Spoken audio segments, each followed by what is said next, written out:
Many people wrongly believe that affirmative action allows unqualified students to be admitted ahead of qualified students. This is not how college admissions work. Rather, colleges set out standards for admission, and every student has to meet those standards. Is this a rogue court? This is not a normal court. That was President Biden sounding off on the Supreme Court's landmark decision on affirmative action on Thursday. In its historic 6-3 ruling, the court held that it is unconstitutional for colleges and universities to consider race as a factor in their admissions, thus effectively ending affirmative action as an accepted practice in the United States. Now, one of the people responsible for this shift back to maybe a more colorblind society, one of the folks who helped bring this case to the court, the president of Color Us United and author of An Inconvenient Minority, Kenny Zhu, is with us. Kenny, you were with us right after the oral arguments last year.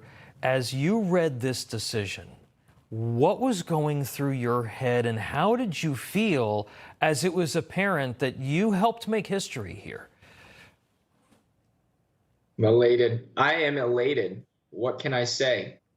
This is a historic moment. I get to wake up tomorrow. I get to wake up today knowing that my kid, my future kids, will not be treated based on the color of their skin, that I won't have to worry that they will have to work harder just to have the same chance as someone else just because they look like me.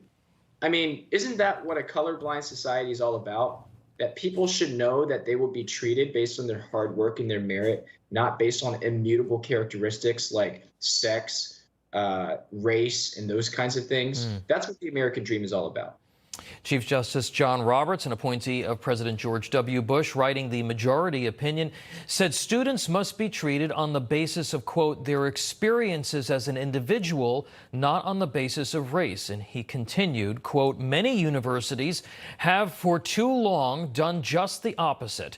And in doing so, they have concluded wrongly that the touchstone of an individual's identity is not challenges bested, skills built, or lessons learned, but the color of their skin. Our constitutional history does not tolerate that choice.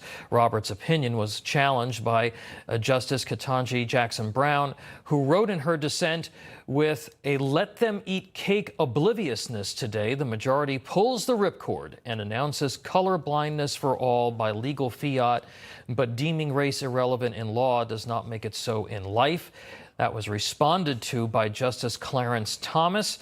He responded to the dissent, writing in part, quote, accordingly, Justice Jackson's race-infused world view falls flat at each step. A contrary, myopic worldview based on an individual's skin color to the total exclusion of their personal choices is nothing short of racial determinism. What do you think of the let them eat cake remark by Justice Jackson? I think that she's wrong. Clarence Thomas is right. Justice Jackson is obsessed with race. Her entire opinion is all about race. Yet race is only one factor about somebody. As Justice Roberts writes, far more important are a person's individual interests, backgrounds, accomplishments, desires. That should be what matters in the applications process. Race has very little to do with who you are as an American today, and I stand by that principle. You know, it was really so incredible to listen to it, to watch it all unfold, because it is a very significant moment in our history. And many are heartened by the idea of content of character being placed over color of skin. But Democrats and folks on the left were hyperventilating over the ruling. Watch this, Kenny. This decision, let us be clear and not be deceived. It's an attack on black people. I think that this is tantamount to sticking a dagger in our back. What you're doing is you are limiting people's access to the American dream. You know, Al Sharpton there is probably wearing a $5,000 suit and sitting in a limo. What do you think about what they had to say? What do they get wrong about the effect that this decision will have on black achievement in America? Cornel West says it's an attack on black people. It's the opposite. It's a liberation of black achievement. It means that Black people can worry only about what they need to do to succeed academically and in life, instead of worrying about how race is going to prop them up or put them down in some way.